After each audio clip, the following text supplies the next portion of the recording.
Video ini sebenarnya udah pengen gue bikin dari lama, karena menurut gue mengingat bahwa kesenian ini masih baru, ada banyak hal dari kesenian ini yang edukasinya mesti terus dijalankan. Tapi karena topiknya begitu spesifik, rasanya aneh kalau tiba-tiba gue ngomong ini nih. Syukurnya, alhamdulillahnya ada sebuah momentum terjadi di Twitter. Tweet gue sempet rame. Ini video mau ngebahas dan meluruskan dan menyelesaikan semua diskusinya bahwa memang Panji memang nggak lucu, tapi Panji juga memang lucu. Bingung? Kita bahas.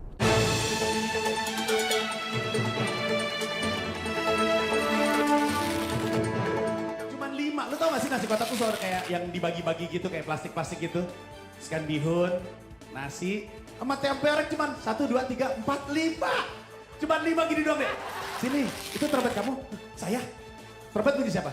Punya saya. Bisa main trompet gak? Belum pernah saya tiup. Orang lu tidur mulu di kelas. Gua tidur kan karena gua hafal. Siapa penemu bunuh Amerika Serikat? Orang Michael Jackson. Nah kan salah juga dia. Kemampuan logikanya buruk dan gak mampu berbahasa dengan baik. Gua menyebutnya dengan netizen. Dan membentuk identitas saya. Saya sekarang targetnya jadi kepala daerah. Cita-cita utama saya menjadi Presiden Republik Indonesia. Karena Bang Panji. Gue anjing goblok nih orangnya.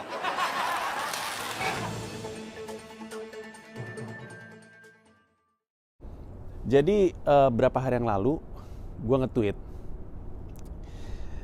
Ini lagi-lagi sebagai orang yang pemerhati sosmed, pegiat sosmed, udah bersosmed dari lama, main Twitter dari 2008. Gue ternyata masih nggak nyangka ada tweet yang bisa lebih bisa lebih ramai daripada tweet-tweet lainnya. Ini tweet sebenarnya terjadi gara-gara gue baru aja open mic. Gue open mic di sebuah tempat namanya Tiny Cupboard. Terus di open mic tersebut ada komika dari Singapura, ada komika dari Malaysia, dan ada gue komika dari Indonesia. Nah waktu gue naik ke 3 kayaknya. Dari mungkin total ada 12 hari itu kayaknya. Gue naik ke 3, terus gue anyap, gue bawa joke baru yang gue tulis, yang mau gue siapin untuk ke Mic Tap NYC Sabtunya. Gue bawa joke baru yang habis gue tulis, ternyata nggak kena. Terus anyap lah kurang lebihnya. Terus gue turun,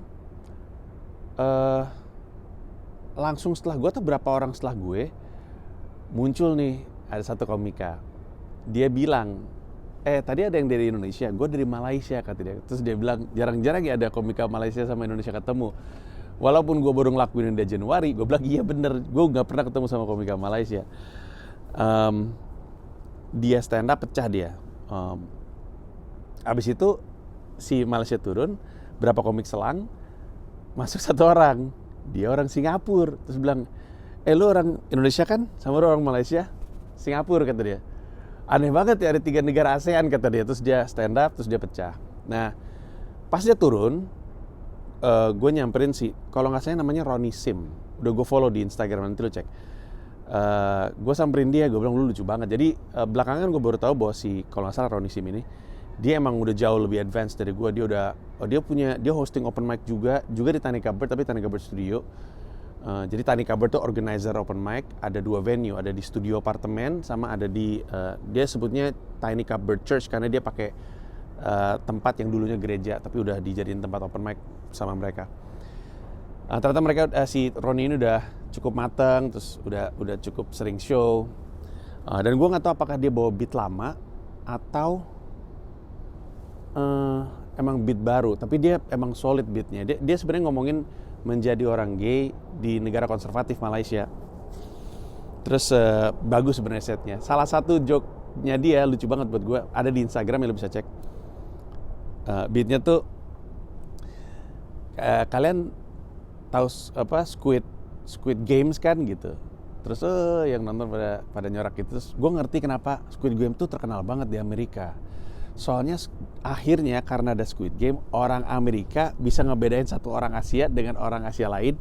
Soalnya di Squid Game semua orang pakai nomor.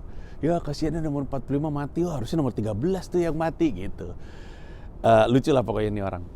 Nah yang Singapura itu ternyata udah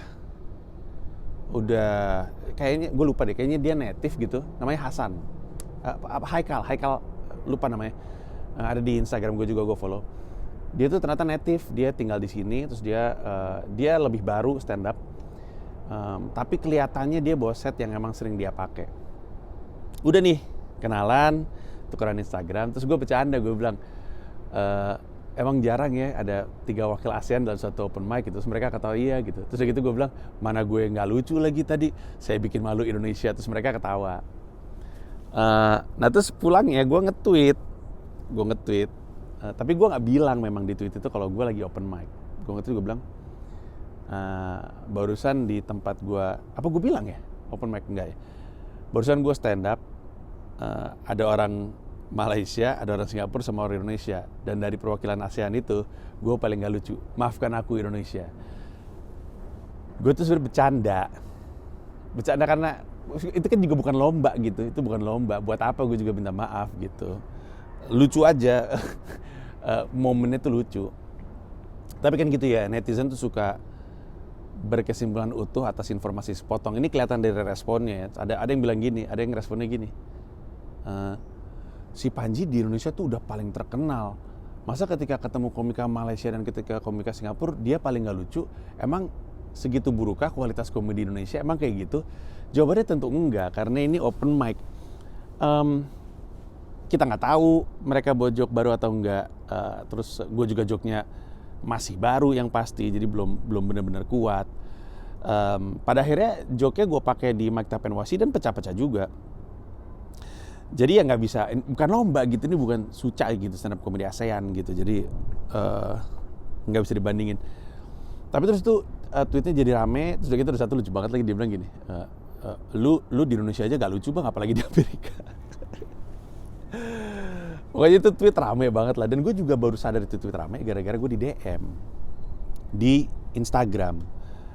Orangnya bilang, bang, tweet lu nama lu trending topics, kata dia. Terus gue bilang, trending topics gara-gara apa?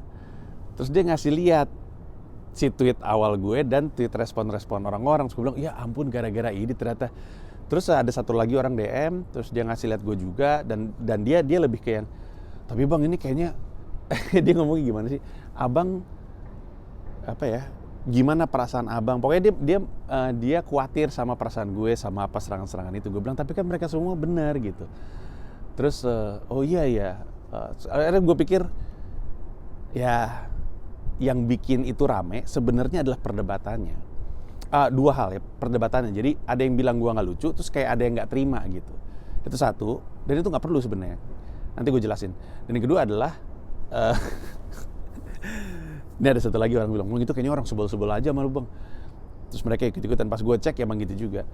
Sekarang ini kan, dan salahnya salah gue ya, kan lu tahu gue ketus kadang-kadang kalau gue lagi live IG ada orang nanya, atau di Instagram atau di Twitter atau di YouTube gitu, gue kadang-kadang kalau ngebalas tuh suka ketus gitu kan. Saya orangnya pemarah, mau gimana. Jadi gue bisa ngebayangin kalau banyak orang tuh gak suka sama gue, sebel gitu. Terus ini di luar itu ya lu tahu gue ada ada kasus sama 0044, aktivis work life balance pada kesel sama gue. Gara-gara pilkada, orang sebel sama gue gara-gara pilpres, orang-orang sebel sama gue, kucing sebel sama gue. Terus dulu waktu itu gue pernah bikin ramai gara-gara kerusuhan 98, aktivis banyak yang kesel sama gue. Terus sebagian aktivis lagi mendukung, bahkan emang gue disuruh kan untuk bikin materi soal kerusuhan 98. Ada yang benci sama gue soal ganja, ada yang benci sama gue soal regulasi prostitusi, ada yang benci sama gara-gara gue dianggap menjelekkan NU Muhammadiyah. Ada yang sebel sama gue gara-gara gue dianggap ngejelekin Habib Rizik, FPI, Anies Baswedan itu juga kocak tuh. Gara-gara kan gue ada satu beat ya, ada satu joke itu, satu chunk, judulnya Habib Rizik pulang. Itu yang nonton kayaknya 1,5 jutaan, isi semua maki-maki gue semua. Yang maki-maki itu dua, ada pecinta Habib Rizik karena namanya dibawa, dan mereka nganggap gue menghina Habib Rizik, padahal objek tertawanya itu Anies justru. Nah di situ fansnya Anies juga pada kesel sama gue. Padahal Anies Baswedannya biasa-biasa aja sama gue. Orang-orang pendukungnya, maksudnya tim suksesnya juga biasa-biasa aja sama gue. Memang kadang-kadang tidak jelas para fans itu. Jadi orang-orang itu semua setiap kali ada momen untuk ngeramein gue, rame mereka semua. Kan gue pernah bahas waktu itu kalau nggak salah di 0044 Weekly Vlog, gue bilang belakangan ini tuh suka nggak jelas ketika orang ketawa itu karena joke gue atau karena Panji. Sebaliknya ketika orang nggak ketawa dan merasa gue nggak lucu itu karena emang joke-nya nggak lucu atau emang karena gue. Karena yang terjadi adalah sering banget orang-orang nggak ketawa lebih karena guanya, walaupun kalau emang joke-nya kuat, yang benci juga jadi ketawa juga. Itu sering terjadi. Banyak selalu ketemu di kolom-kolom komentar YouTube gue, selalu ada yang bilang, Bang, dulu gue benci sama lu, tapi sekarang gue merasa lu lucu banget gitu. Nanti sebaliknya juga ada, dulu gue ngerasa lu lucu, sekarang biasa aja. Kayak gitu-gitu, itu selalu banyak. Nah, sekarang mari kita bahas kenapa gue nggak lucu. Bahkan payung besarnya, kenapa banyak orang ngerasa si A ini lucu, tapi orang lain juga ngerasa si A ini nggak lucu. Kok bisa kayak gitu? Sederhananya sih memang selera, tapi ada penjelasan lebih luas lagi. Dan mungkin orang bertanya-tanya, ngapain sih lu mesti ngejelasin kayak gini-gini, kan nggak perlu. Ya karena gue ngerasa, bahkan dari dulu sebenarnya, gue selalu ngerasa gue tuh emang pengen terus mengedukasi orang tentang stand up. Kayaknya nggak kehitung deh berapa banyak IO yang gue jelasin bahwa kalau bikin show tuh jangan sambil digabung sama makan, jangan digabung sama preskon, sound check. Karena nggak tahu gitu. IO ini pada nggak tahu, dia pikir wah ini sound check daripada kosong isi stand up aja. Akhirnya ada stand up comedian pada stand up belakangnya jadi dang dang terus kick deg deg deg deg darah yang gitu, lo gitu. Terus yang stand up kasihan gitu. Itu baru dari sisi penyelenggaraan, dari sisi seperti yang lo tahu, gue punya satu serial 1-5 video ngomongin soal ketersinggungan, termasuk soal ini, soal lucu dan gak lucu. Jadi gue anggap aja ini kesempatan untuk mengedukasi, karena emang gue seneng ngajar, plus gue ngerasa ini tanggung jawab gue juga, dan plus yang lain gak ada yang mau ngelakuin gitu. Oke, tapi mari kita sepakati dari anggapan bahwa yang bilang gue nggak lucu itu benar, tapi yang bilang gue lucu juga benar. Jadi bukan sesuatu yang harus ditabrakin gitu. Jadi ketika ada orang bilang gue nggak lucu, jangan lu serang dengan bilang apaan lu orang lucu gitu. Sebaliknya ketika ada yang bilang gue lucu, aneh juga kalau misalnya diserang dibilang gue nggak lucu gitu. Nah, yang paling sederhana untuk menjelaskan kenapa ada yang nganggap gue lucu, ada yang nggak lucu adalah tentunya selera. Orang tuh kayaknya masih harus dikasih tahu bahwa lucu itu nggak universal, tidak mungkin gitu. Karena seperti halnya karya seni lainnya, pada umumnya emang gimana selera gitu. Ada yang suka dengan karya seni ini, ada yang bilang nggak suka, ada yang bilang Mona Lisa bagus, ada yang bilang Mona Lisa biasa aja. Ada yang bilang lukisan Starry Night Van Gogh itu brilian. Ada yang ngerasa gue juga bisa bikin kayak gini gitu. Gue emang gue cenderung seneng ngomongin video-video soal kesenian gitu. Kayaknya gue ada playlist sendiri deh ngomongin seni gitu. Dan video ini akan masuk ke situ juga karena kaitannya dengan apresiasi seni. Jangankan kita ngomongin karya seni, lu pernah ngeliat nggak di hotel-hotel gitu ya, ada batu segede gini, ditaruh gitu di atas kayak kayak tempat display gitu, terus ada batu harganya misalkan 500 juta gitu, terus lu ngeliat perasaan batu gitu, kenapa nilainya segitu, siapa yang mau, tapi ada yang beli juga gitu, ya gitulah. Karena selera gitu. Kalau kita aja ngerti bahwa musik juga selera, ada yang semua orang suka kita nggak suka, lagu yang kita suka semua orang lain nggak suka, ya sebenarnya komedi juga sama. Jadi dan kalau misalkan ada orang bilang Panji nggak lucu, ya nggak apa-apa. Tapi kalau misalkan ngomongin mulai kayak gini nih, si Panji nggak lucu ya, gue bingung deh kenapa ada orang mau nonton dia. Nah itu juga tolol itu, nggak usah bingung, kayaknya kan selera. Kalau lu nggak ngerasa itu lucu, berarti nggak lucu untuk lu. Ada juga yang ngerasa gue lucu, tapi nggak ngerasa gue layak untuk dibayar 1,5 juta gitu. Karena tiket gue kan 1,5 juta. Oh ya ngomong-ngomong, Komodo Menoi, 11 kota akan mulai buka penjualan di bulan April. Informasi ditersinggung oleh panji.com, pantau nanti kehabisan. Soalnya beberapa kota udah mau habis. Dan Jogja yang sempat sold out karena diundur, gue buka refund, tiketnya tersedia lagi. Jadi semua kota termasuk Jogja tersedia. Semua kota tersedia tiketnya. Oke.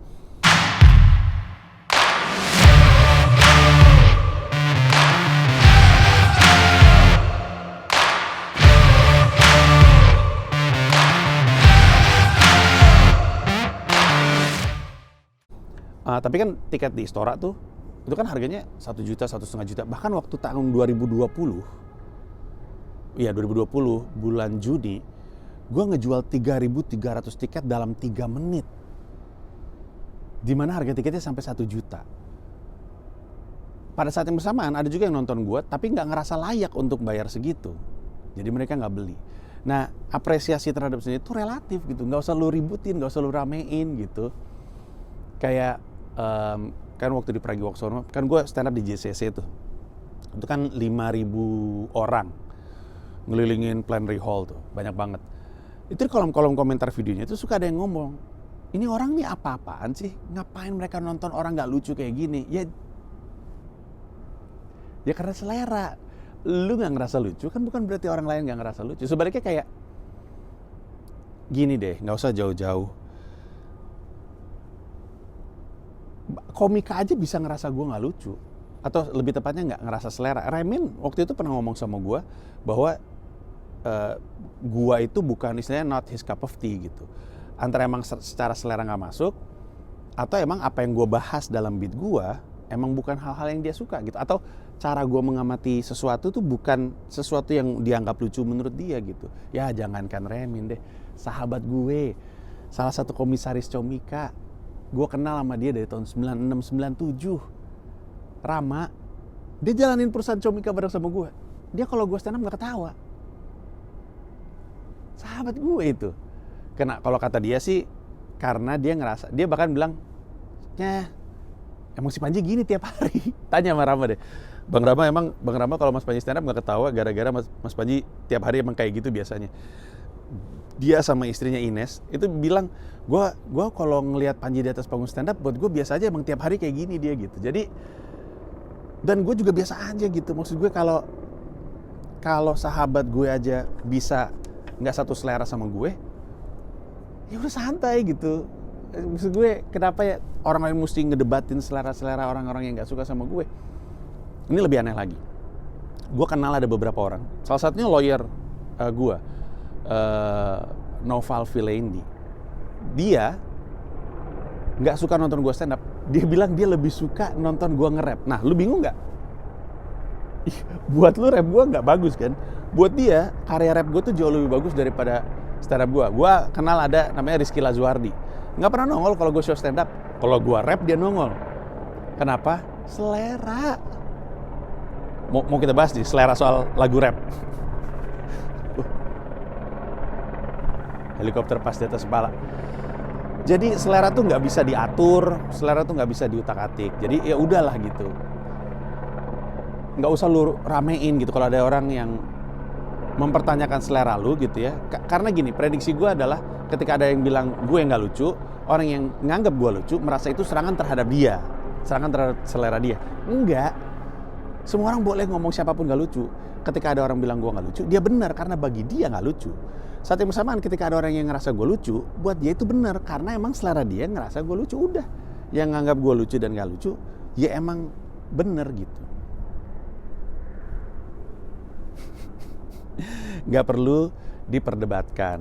Makanya kalau dicek Twitter yang tweet gue yang ramai itu, di bawahnya tuh komentarnya tuh, emang pernah lucu? Kapan lu pernah lucu? Dari dulu juga nggak lucu, baru tahu lu nggak lucu.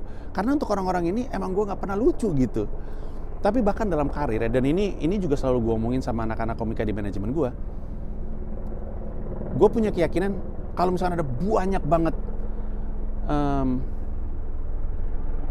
komika di Indonesia, pada akhirnya setiap komika akan bertemu dengan konsumennya masing-masing. Nah jadi kita nggak perlu khawatir atau nggak perlu memusingkan orang yang bilang gue nggak lucu dan kita nggak lucu. Kalau mau pusing nyari, nah yang nganggap kita lucu nih di mana gitu. Kebayangkan ketika lu nggak lucu, itu tuh ada beberapa kemungkinan. Satu, joke lu emang tidak ditulis demikian rupa sampai jadi lucu. Karena bisa aja orang, enggak kok gue lucu. Tapi lu harus ada bukti, lu harus nemuin siapa yang nganggap lu lucu. Itu krusial. Yang nganggap lu lucu itu siapa? Temuin dulu. Karena kalau misalnya ternyata nggak ketemu, ya berarti emang lu belum lucu. Ada yang salah dari penulisan. Kalau kata Bang Deddy Gumelar, kita kenal dengan Miing. Kalau kata Bang Deddy Gumelar, orang tuh ketawa karena dia ngerti, bukan karena lu lucu. Kalau lucu udah pasti. Tapi dia ngerti. Nah ini kan berarti kan dari yang ada di kepala lu mesti punya kemampuan teknis supaya nyampe ke orang dengan benar. Ini tuh kemampuan penulisan, kemampuan logika berbahasa. Karena gue ngajar stand up di pecahkan.com,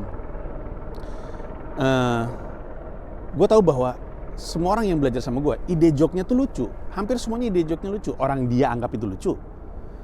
Cuman kendalanya selalu adalah mentransformasi yang ada di kepala dia lewat mulut ke kuping orang. Itu tuh teknis. Jadi lu harus pelajari itu dulu. Ketika lu udah bisa bikin joke yang lucu, dan buktinya adalah ada orang yang ketawa, baru kita cari seberapa banyak nih kita bisa nemuin orang yang ketawa. Nah ini lebih ke pemasaran, lebih ke marketing, lebih ke segmentasi. Gitu, jadi pokoknya intinya adalah pertama, nggak lucu, seseorang dianggap nggak lucu karena selera. Jadi kalau misalnya orang ngeliat gue, ada yang nganggap gue lucu, ada yang nganggap gue nggak lucu, itu adalah karena poin pertama selera. Dan yang kedua, kenapa orang bisa nganggap gue lucu dan orang bisa nganggap gue nggak lucu? Poin kedua ini adalah karena mungkin yang ngelihat gue lucu adalah yang ngelihat gue membawakan joke yang udah jadi. Yang ngelihat gue nggak lucu adalah ketika dia ngelihat gue lagi bawain joke yang belum jadi. Gue mau cerita soal Pragiwaksono, tadi gue bilang di JCC itu kan tanggalnya berapa gue lupa, tapi Desember 2018. Januari 2019 di Plenary Hall JCC. Itu kan hari Sabtu. Hari Senin apa hari Selasa ya? Open mic Jakut aja gue ingat. Selasa kayaknya. Hari Selasanya gue udah open mic lagi, bawa materi dari nol. Materi yang di Pragiwaksono gue buang deh tuh. Gue baru aja bikin pecah 5.000 orang, coba lo bayangin. Lalu gue masuk ke open mic dengan joke baru dan nggak lucu. Bukan cuma nggak lucu, ngeblank. Gue lupa mesti ngomong apa. Semua orang yang di situ lihat gue nggak lucu. Jadi ketika semua orang bilang gue nggak lucu, mereka bener. Tapi terus gitu mereka mungkin ketemu sama yang dari Pragiwaksono. Masa sih nggak lucu? Orang kemarin gue nonton di JCC pecah, ya karena waktu di JCC joke-nya udah jadi, waktu di open mic joke-nya belum jadi. Nah itu kemungkinan kedua kenapa ada orang yang bilang gue lucu, saat bersamaan ada orang yang bilang gue nggak lucu. Tergantung joke yang lagi dibawakan itu joke yang baru dikembangin, karena susah nulis joke. Kita mesti nyari analogi yang tepat, mesti nyari setup yang tepat, karena mungkin pacarnya udah bagus. Atau sebaliknya setupnya bagus, pacarnya nggak bagus, nggak gampang. Lu juga pasti tahu lah. Nggak harus jadi komika kok untuk tahu bahwa nulis joke itu nggak gampang. Karena kalau gampang, semua orang juga bisa. Tapi kan Anda belum tentu bisa. dan bukan cuma masalah bisa sekali dua kali, bisa konsisten. Gue udah berkarir dari tahun 2010 kan, jadi stand up comedian. Oke, jadi ada masalah selera, ada masalah produknya, joke-nya yang dibawakan, udah barang jadi atau barang belum jadi gitu. Ibarat kata, ada chef terkenal bikin makanan enak, lalu dia lagi ngulik makanan baru, menu barunya itu masih di laboratorium gitu. Terus temennya nyobain, terus kok nggak enak ya gitu. Ya karena dia masih meramu gitu. Semoga secara gambaran ketangkap ya. Oke. Selanjutnya kenapa ada orang bisa nganggap gue lucu dan ada orang yang nganggap gue nggak lucu di luar selera dan di luar produknya itu, perbedaan produk, adalah masalah referensi. Ini juga menarik. Orang tuh ketawa karena ngerti kan. Ngerti itu karena kesamaan referensi. Artinya yang kita tahu sama yang nonton tahu itu sama. Karena yang kita tahu dan yang nonton tahu itu sama, ketika kita ngomongin sesuatu, penonton ngerti topiknya, ngerti referensinya, maka dia ketawa. Gue ambil contoh. Ini ada joke-nya. Gue nonton di open mic, joke-nya kayak gini. Ada orang kulit hitam. Dia bilang gini, premisnya adalah mengenai woke culture. Woke culture itu adalah budaya, harafiahnya melek gitu. Melek itu berarti tadinya orang nggak tahu tentang ini, sekarang mereka tahu gitu. Kayak dulu gue nggak tahu bahwa nyebut huruf N, the N word itu nggak boleh gitu, itu offensive, menyinggung orang kulit hitam. Di Indonesia mah kita ngomong biasa aja gitu. Pas gue melek woke, gue tahu bahwa oh ini gue nggak boleh ngomongin kayak gitu lagi. Jadi ada tipis-tipis semangat SJW. Biasanya SJW itu datangnya dari kultur woke gitu.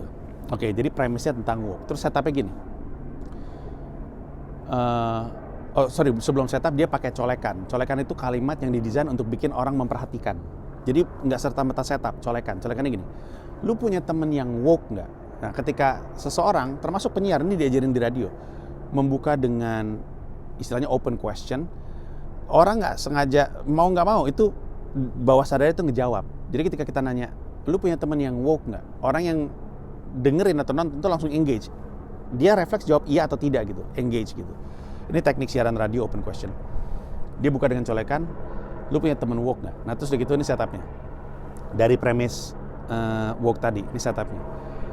Gue punya teman kulit hitam, dia woke.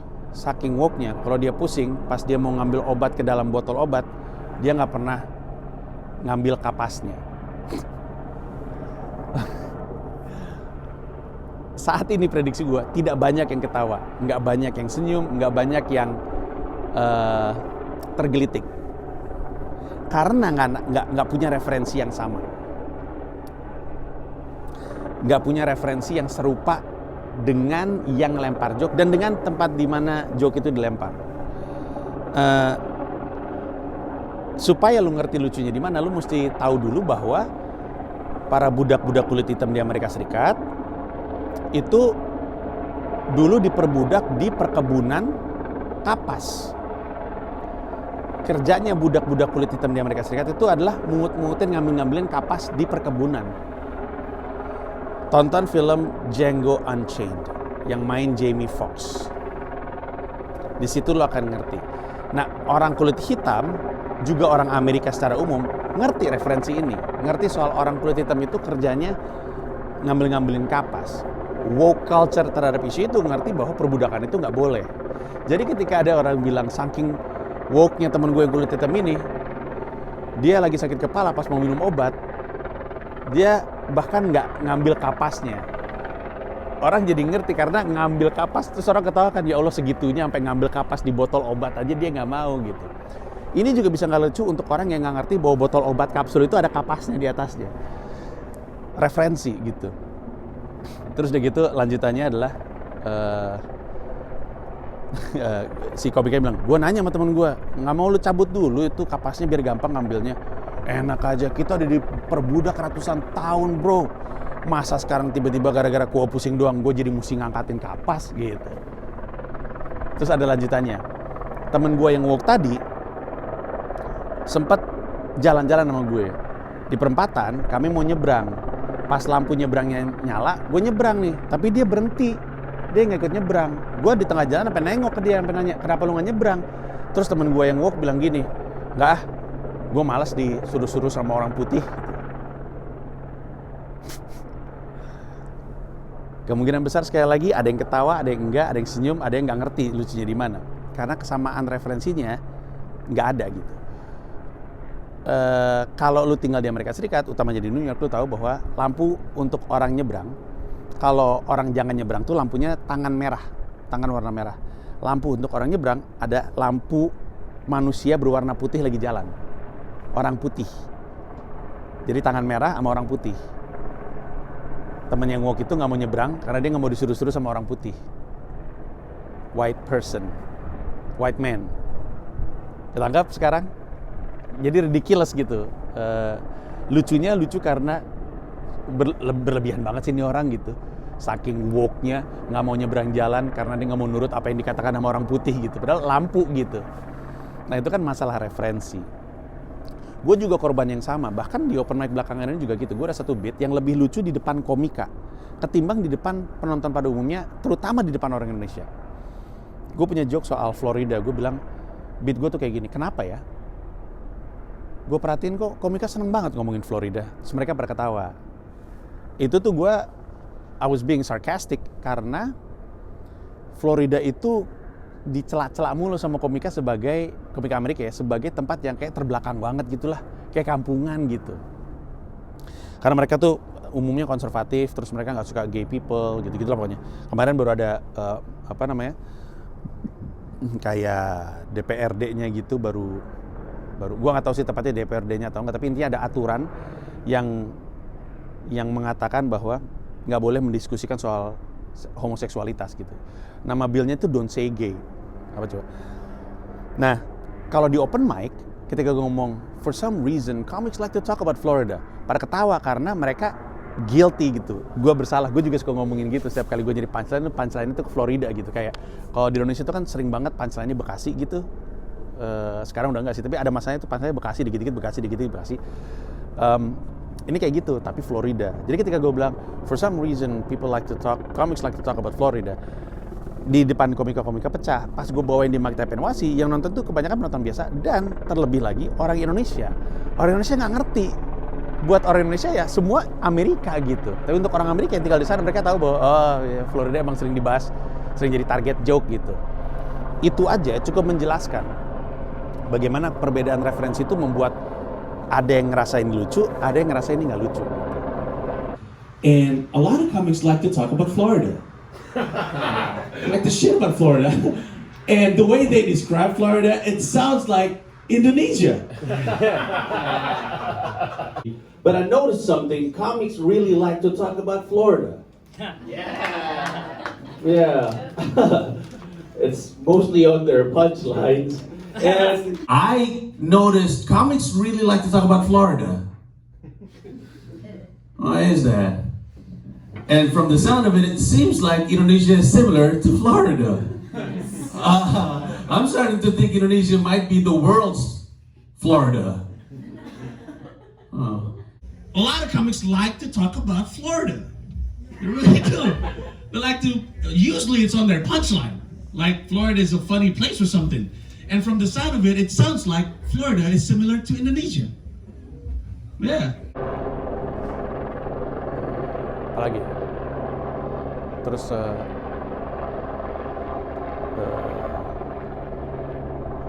sorry, gue agak terganggu karena kayaknya nih helikopter di atas nih lagi ngeliatin gue dari tadi, berhenti di situ mulu soalnya.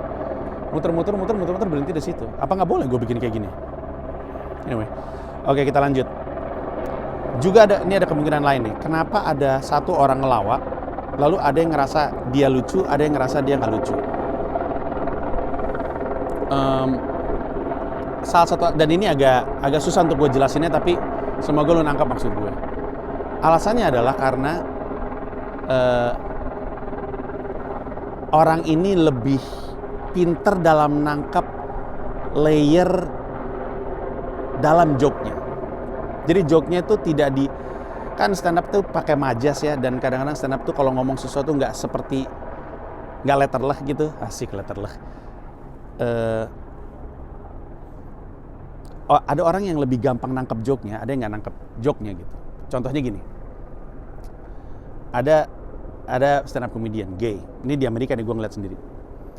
Terus dia bilang gini, kita nih semua premisnya tentang algoritma iklan Instagram. Terus udah gitu kita semua nih korban algoritma Instagram ya, suka disodorin iklan-iklan yang datang gara-gara Instagramnya ngebaca habit kita ketika scrolling di Instagram gitu.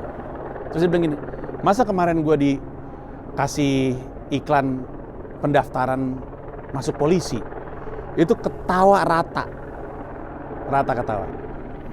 Nah, sampai sini nggak semua orang ketawa, dan juga mungkin nggak ngerti kenapa. Tapi untuk orang yang punya kemampuan logika yang baik, bisa connecting the dots, bahkan ketika mungkin dotsnya nggak ada, dia ngerti gitu ya untuk nyambung-nyambung ini. Ada sejumlah subtext-nya gitu. Jadi ketika dia bilang, gua ini sering disodorin iklan, kita ini sering disodorin iklan karena apa yang sering kita lihat di Instagram. Gue disodorin iklan, suruh daftar jadi polisi. Orang ngerti itu adalah bukan karena Instagram intinya adalah karena ketika dia ngeliat Instagram, dia kerjanya ngeliatin polisi-polisi atau setidaknya pria-pria berseragam, karena itu fetishnya si gay ini. Instagram mikirnya dia itu seneng banget polisi, makanya disuruh daftar jadi polisi gitu. Nah, terus lanjutan dari joke-nya, kebayang gak sih kalau misalkan orang kayak gue jadi polisi, terus dia langsung act out gitu. Yang kalau di Indonesiain kurang lebihnya, Sindang, capcus, Kika mau ngomong gitu. Lucu kan? Kalau orang Indonesia secara umum, itu biasanya ketawa aja di bagian belakang tuh. Di bagian belakang. Ketika joke-nya dijelasin, ditegesin, ketawa tuh.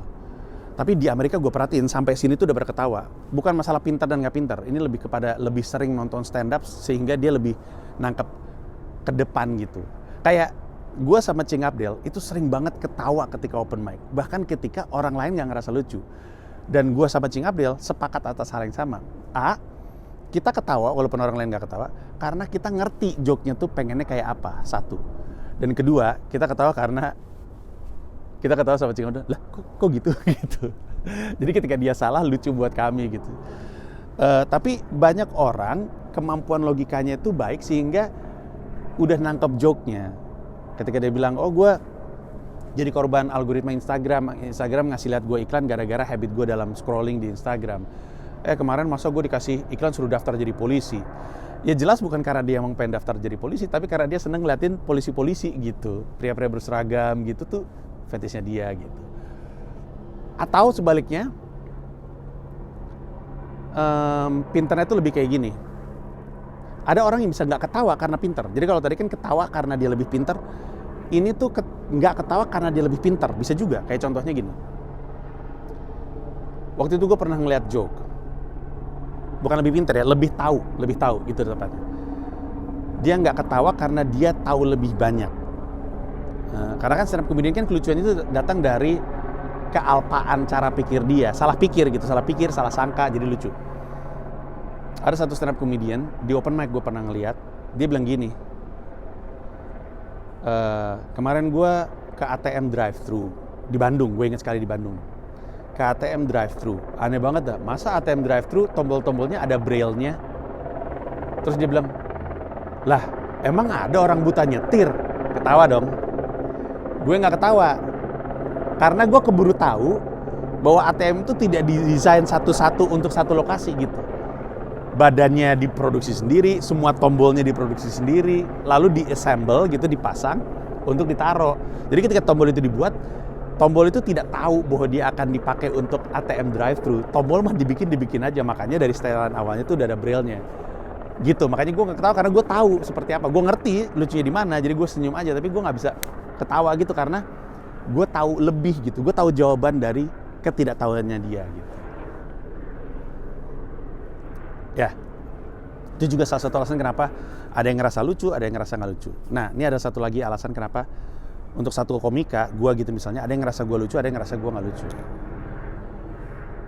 Adalah ketika dua orang ini ngelihat satu komika di dua jenis panggung yang berbeda.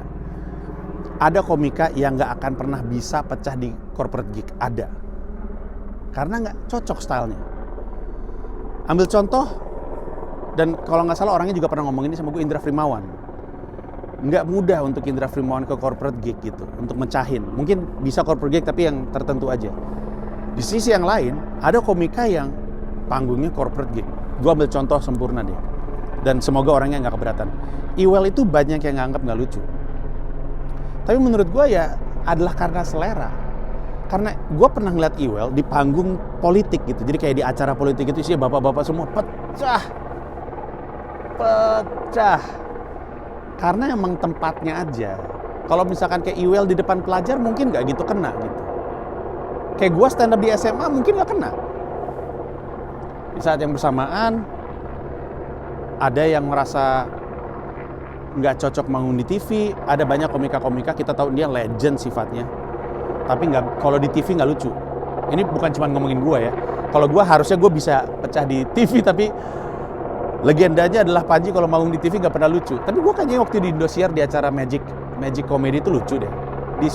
Di final suci aja tuh gue sering nggak lucu. Kecuali final suci terakhir tuh gue pecah tuh di situ. Yang judulnya saya nggak lucu, Panji nggak pernah lucu gitu. Ada yang kalau off air monster, pas di TV nggak terlalu.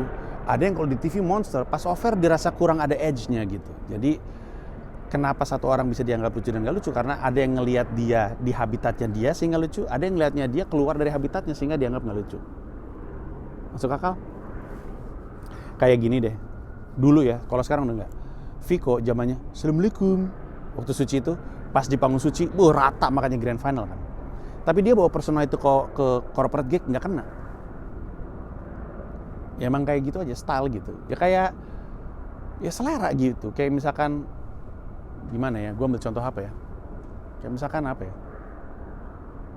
Misalkan Wali gitu disuruh manggung di kawinan kayak orang kaya Surabaya gitu. Nah, tapi nggak tahu ya bisa juga. Tapi ya, bahkan musik pun kayak gitu kan. Ada tempat yang emang nggak pas aja gitu.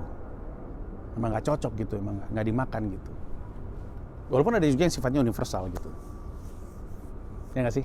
Iyalah. Oke.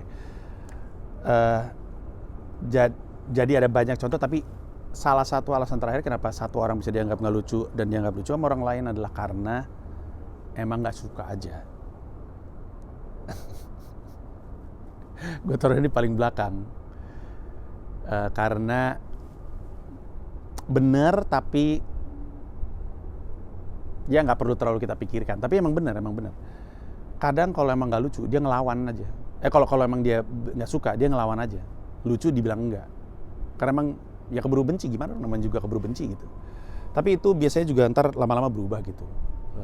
Seperti yang tadi gue bilang, orang yang tadi yang nganggap gue nggak lucu, kemudian nganggap gue lucu, dan yang nganggap gue lucu bisa nganggap gue nggak lucu. Kayak ada yang bilang, ada orang ngomong sama gue, ternyata ini sebabnya adalah stand up comedy special gue yang paling jadi favorit dia. Dia paling suka ini, special gue yang ke-9.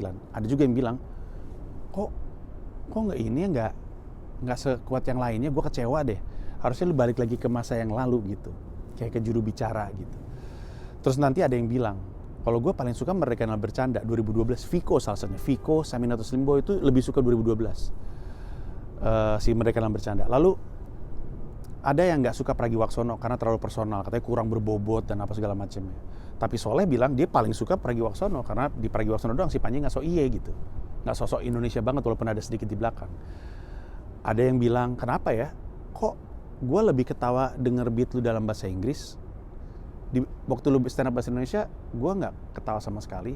Sebaliknya ada juga yang, bang di bahasa Inggris jelek bang, bahasa Indonesia aja gitu. Coba aja lu cek di TikTok gue, di Instagram gue, komentar-komentar seperti itu ada. Ya karena selera beda-beda gitu, dan nggak bisa dilawan. Dan kalau ada di antara orang-orang itu benci gitu atau sebel, ya salah aja di mata mereka gitu. Lu bisa ngelihat kok, sebenarnya menurut gue pribadi, mereka mengekspos dirinya mereka sendiri karena kelihatan gitu. Kelihatan kok yang lagi emang numpang isu itu kelihatan banget. Ya kita udah sama-sama di sosmed cukup lama. Tapi gitu aja, udah cukup panjang videonya, dan giliran gue udah mau selesai, si helikopternya nggak ada. Tapi makasih banyak, semoga ini menjelaskan, dan moga-moga lain kali ketika ada yang bilang si Panji nggak lucu nih gitu, ya udah diemin aja gitu. Dia bener, lu nggak usah insecure gitu, nggak usah ngerasa lo kok selera gue dipertanyakan gitu, gue ngerasa Panji lucu, udah biarin aja. Buat dia nggak lucu, dia bener. Kalau buat lu lucu, ya lu juga bener gitu. Dua-duanya tuh bisa bener saat yang bersamaan, nggak usah insecure gitu. Tapi kalau misalkan lu ngeliat ada orang yang bilang, gue bingung deh kenapa orang pada ketawa nonton Panji, dia kan nggak pernah lucu. Ya lu bisa kasih lihat video ini, lu suruh aja, buka aja YouTube, judulnya Panji Memang Tidak Lucu. Jadi kalau misalkan emang dia bingung, maka dia akan nonton dan tercerahkan. Kalau emang dia benci, dia nggak akan nonton anyway, dan nggak usah kita dengarkan. Itu aja dari gue, makasih banyak, bye-bye. Terima kasih udah nonton video ini, dan juga terima kasih udah subscribe kanal YouTube gue. Gue mau ngasih tahu bahwa gue membuka YouTube membership, dan ada 3 jenis penawaran. Ada 1 paham Rp30.000, ada 1 rasa Rp125.000, ada 1 jiwa Rp1,5 juta. Masing-masing punya manfaat-manfaat tersendiri. Ada konten-konten khusus yang gue siapkan untuk para member. Kalau tertarik silahkan mampir ke home, klik join.